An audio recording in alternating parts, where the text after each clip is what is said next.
Las tensiones geopolíticas y comerciales han tomado la pauta internacional y complicado bastante también en los mercados en los últimos meses. Lo más visible es el salto en el precio del petróleo. Hay una disrupción de aproximadamente un 25% del flujo de comercio internacional, tanto de petróleo como de gas natural, y eventualmente también una afectación al crecimiento económico. Hoy el mercado tiene ya descartado recorte de tasa de política monetaria. Bienvenidos a un nuevo capítulo de BTG Podcast, donde analizamos las tendencias y novedades en el mundo de las inversiones. Las tensiones geopolíticas y comerciales han tomado la pauta internacional y complicado bastante también en los mercados en los últimos meses. Por eso, en este nuevo capítulo de BTG Podcast, quisimos invitar a Mauricio Cañas, director de estrategia de BTG Pactual. Mauricio, un gusto comenzar contigo este programa. ¿Cómo estás? Todo bien, muchas gracias Gaby, el gusto es mío y gracias por la invitación. Mauricio, las tensiones geopolíticas son especialmente complejas para los mercados porque significan todavía más incertidumbre que lo habitual para la agenda internacional. Pero ¿qué tanto han cambiado los fundamentos de los mercados, especialmente en el caso de Estados Unidos? Sí, un buen punto. Efectivamente, las tensiones geopolíticas, cuando son de este calibre, de la magnitud de lo que estamos viendo hoy por hoy en desarrollo en Medio Oriente, tienen un impacto en los mercados. Este impacto igual es heterogéneo, ¿ya? Uh-huh. Y voy a la explicación. En lo inmediato, lo más visible es el salto en el precio del petróleo. Hay razones súper justificadas. Hay una disrupción de aproximadamente un 25% del flujo de comercio internacional, tanto de petróleo como de gas natural, que no puede salir de Medio Oriente por este bloqueo del estrecho de Hormuz. Y eso, como efecto esperado de corto plazo, es un aumento en los precios de la energía, un potencial rebote en la inflación en el corto plazo y eventualmente también una afectación al crecimiento económico de las economías que son más dependientes en la matriz de energía, más de importaciones. Uh-huh. Entonces, si voy a tu pregunta, acá está lo que puede sonar contraintuitivo. Desde el 27-28 de febrero, a la grabación de este podcast, las bolsas en Estados Unidos han tenido un desempeño bastante defensivo, una caída de punta a punta más o menos de 2,2%, mientras que hay otros mercados, por ejemplo, Corea ha caído en dólares aproximadamente un 14%, las bolsas de la región asiática, sacando China, han sido bien afectadas, probablemente las más afectadas si lo tomamos como un conjunto geográfico. Europa también en sus bolsas han visto un retroceso entre 7 y 8%, las más afectadas. Pero hasta ahora Estados Unidos, como está alejado geográficamente, y el mercado tiene conclusiones disímiles del impacto que puede haber para la economía americana versus Europa, más dependiente de ese tipo de suministro, ha sido hasta ahora defensivo. Igual podemos profundizar, pero sí. El contexto histórico, cuando uno recopila eventos de tensión geopolítica, guerras, ataques, revoluciones, donde ha estado involucrado activa o indirectamente Estados Unidos, han habido resultados disímiles. De los últimos 15, 10, la bolsa ha rentado positivo en los primeros días y 5 han rentado negativo. Entonces ahí podemos después entrar en detalles. Sí. Ahora, la gran pregunta es ¿cuánto va a durar esta guerra? ¿Cuánto va a durar también la situación en Hormuz? Porque la gran preocupación aquí es el alza en el precio del petróleo y cómo eso podría generar un brote inflacionario. Sí. ¿Cómo se posiciona la Reserva Federal ahí? Ya, es un buen ángulo para hacer la bajada y análisis de los impactos más permanentes, ¿cierto? A ver, primero, ¿cuánto puede durar la guerra? Siempre uno sabe cómo las cosas parten y no cómo terminan, sí. Pero sí uno puede ayudarse de documentación. Están los informes del Departamento de Defensa en Estados Unidos, el presupuesto que se aprobó en noviembre del año pasado, que es infinito, 1 trillón puede gastar por año Estados Unidos en defensa. Difícil de dimensionar. Es súper difícil de dimensionar, es mucho más que los 10, 12, no sé cuántos países que le siguen sumados, ¿ya? Es muy asimétrico en relación a lo que, por ejemplo, ha gastado Irán en los últimos 15 años, también en defensa. Entonces, si uno se fuera por esa conclusión simplista de más inversión, más capacidad de obtener tu resultado y más corta la duración del conflicto, y en esto suma a Israel también, uno podría llegar a esta conclusión errónea que debería durar 2 semanas, 3 semanas. Y es tan simple como, lamentablemente en los casos de guerra hay objetivos militares, pero también efectos colaterales civiles. Sería tan simple como que Israel y Estados Unidos aumentaran la frecuencia e intensidad de los ataques, ¿cierto? ¿Cuál es el problema? Que a pesar de que Irán tiene una desventaja en los recursos que están destinados a la guerra, uno de ellos es bastante potente y son las, por llamarlo de una forma simple, las reservas de misiles balísticos, ¿ya? Que son estos contraataques aéreos. Se determinaba previo a octubre del año 2024 que tendrían más o menos 4.000 misiles que podrían hacer uso.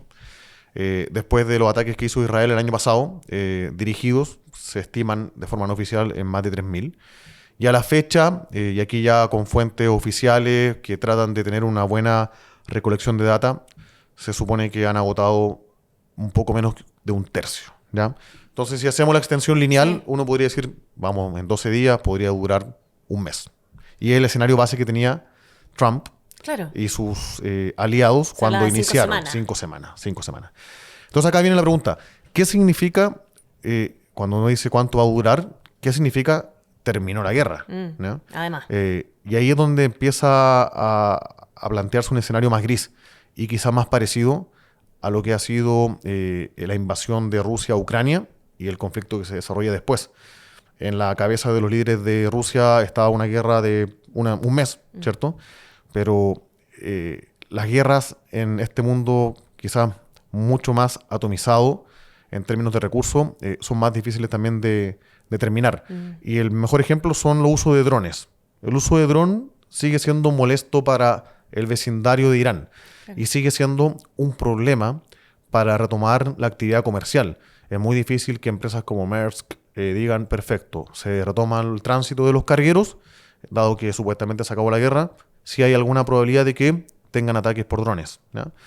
Entonces, es difícil decir cuándo va a terminar, pero un escenario base probable es que, como lo estamos viendo ahora, a nivel de intensidad de ataques y contraataques, probablemente pensar entre 4 y 6 semanas es factible esperarlo. Y el impacto, en ese sentido, en el precio del petróleo, puede ser algo más duradero, mínimo 8 semanas con precios que van a estar entre 10 a 20% sobre lo que estaban previo al inicio de los ataques el 27 de febrero. Entonces, en vez de trabajar con un escenario de corto o mediano plazo de petróleo en 55, hay que acostumbrarse a algo más cerca de 70.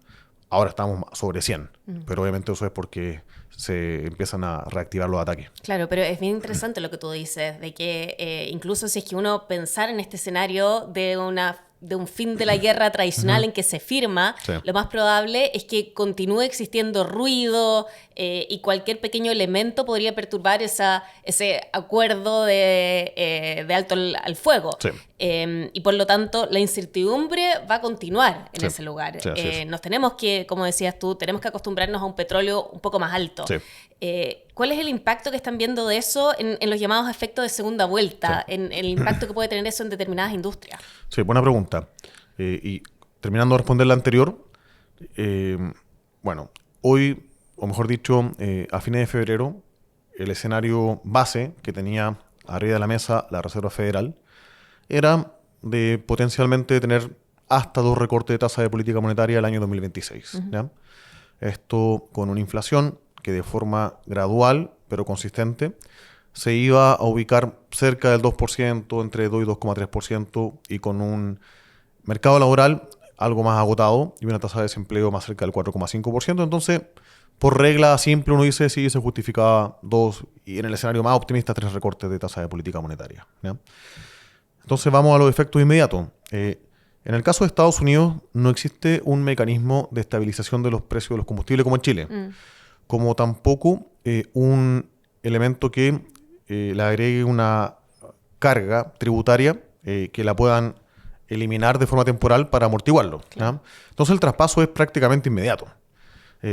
Sí, y esto lo estamos viendo también de a poco, hay una coordinación para liberar reservas estratégicas que se venían reconstruyendo, que puede de alguna forma moderar el alza para el bolsillo de los consumidores, principalmente en el consumo de la gasolina que nosotros conocemos, en parte menor el diésel, y algo también del queroseno, el jet fuel, ¿ya?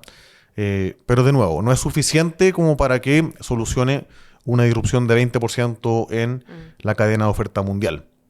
¿Cuáles son los efectos de segunda vuelta? Creo que son más problemáticos en economías como Chile, donde hay un nivel de indexación mucho mayor que el que tiene en Estados Unidos. Estados Unidos es una economía que uno diría que funciona más en términos nominales, más que en términos reales. No existe esta, comillas, regla de subir los salarios por la inflación. No es así. Pero obviamente es incómodo, porque si bien tiene un peso menor en la canasta del IPC, de lo que tiene en Chile, sí le afecta en el margen al bolsillo del americano, que ocupa bastante su vehículo para movilizarse. Entonces, ¿cómo cambia el escenario base? Volviendo a la Fed, hoy el mercado tiene ya descartado recorte de tasa de política monetaria. Yo creo que si el escenario se da de entre 4 o 6 semanas y después algo más de normalización lenta, hay espacio todavía para que en la segunda parte del año, y teniendo un nuevo presidente de la Fed, ¿ya? Se recorte 1 o 2 veces la tasa de política monetaria, pero ese escenario es cada vez más improbable. Y en el caso de Chile, bueno, los recortes de tasas desaparecieron del mapa, deberíamos quedar como estamos. Al menos por ahora, considerando que en Chile se ve más afectado por la inflación. ¿Significa eso entonces que la posición de Chile también para reactivar la economía, con el impacto que esto puede tener en el precio de los activos, también se posterga? Buen punto. Si vamos solo al efecto de este shock externo, del aumento en el precio de los combustibles, Chile depende de las importaciones. Claramente hay un efecto negativo. Es súper simple, ¿ya? Y aquí uno puede mirar información relativamente pública, los modelos del Banco Central, tienen ahí un multiplicador, cuánto afecta el potencial de contracción del consumo ante un aumento más o menos de 10-20% en el precio del petróleo, y uno podría decir si esto es permanente por 12 meses, podría ser entre 0,15, 0,20 en un análisis bien simplista, porque obviamente hay acomodos de la dinámica local. Entonces sí, efectivamente lo tira hacia abajo. Pero, ojo, uno no sabe cuánto más se puede extender de forma positiva esta reactivación que hemos visto los últimos 18, 24 meses en las importaciones de bienes de capital, que típicamente es un buen indicador adelantado para ver las intenciones de inversión. También las encuestas, tanto de hogares, la parte de consumo, como la parte de empresas, siguen estando o siguen marcando un terreno positivo que conversaría con expansión de la actividad. Pero bueno, aquí estamos recién partiendo con el nuevo ejecutivo. Hay que ver qué tan ágil y efectivas son estos decretos que se están firmando para reactivar la economía local. Y eso puede hacer un contrapeso y ojalá llevar a que la economía chilena apunte en alguna parte del año a una tasa de crecimiento anualizada más cerca del 3% que del 2%. Pero sí le pone un riesgo, obviamente, a ese escenario. Sí. Bueno, hablando de riesgos, uno de los activos tal vez, no sé si más riesgoso, pero sí más volátiles es el dólar. Y con todo lo que está pasando alrededor, en realidad es muy difícil ver cómo va a estar operando en los próximos meses. Pero por lo menos con la información que tenemos ahora sobre la mesa, ¿qué debiese significar todo lo que está sucediendo para el tipo de cambio? El peso chileno, lo voy a contestar de forma bien ombliguista. Primero veamos el peso y después nos vamos a los fundamentos del dólar a nivel global. Había tenido un rezago en el tono apreciativo que tenían las monedas latinoamericanas y en general todas las monedas con respecto al dólar en la primera parte del año 2025. El dólar a nivel global mantiene una tendencia depreciativa y sigue estando igual muy encarecido. Y después de las elecciones, o en conjunto con las elecciones, sobre todo la segunda vuelta, vimos que el peso chileno se puso al día y tuvimos una apreciación significativa, estando por arriba casi en 9.70, en menos de 2 meses llegamos por abajo a casi 8.50. ¿Ya? Incluso a esos 8.50 aproximadamente, el tipo de cambio real llegó a transar más o menos en el promedio histórico desde que tenemos flotación cambiaria, más o menos del año 2001. Buenos fundamentos típicamente justifican que los activos financieros se encarezcan. En este caso el peso chileno se estaba encareciendo. Esa tendencia sumado a un posicionamiento algo más débil de los extranjeros en o en contra de la moneda local, llevó a que, sumando las bajas tasas de interés que tenemos en Chile en relación al resto de Latinoamérica, el peso chileno sea una de las más afectadas desde el 27 de febrero. ¿Ya? Es una de las que más se ha depreciado. Pueden haber un par de monedas, ahí la moneda de Hungría también ha estado bien castigada, pero de nuevo, los términos de intercambio han empeorado. Están aumentando los precios de los petróleos y está cayendo, no tanto, pero ha caído el precio del cobre. En nuestro escenario base, nosotros teníamos post segunda vuelta, que si se da una configuración bastante positiva para una coalición de derecha, esto era Kast ganando con más de 60%, teniendo mayoría en el Congreso, el tipo de cambio podía llegar a 8.50. Llegó a ese nivel sin que se diera la configuración de fundamentos bien positivos. Entonces, consideramos que estaba un poco encarecido.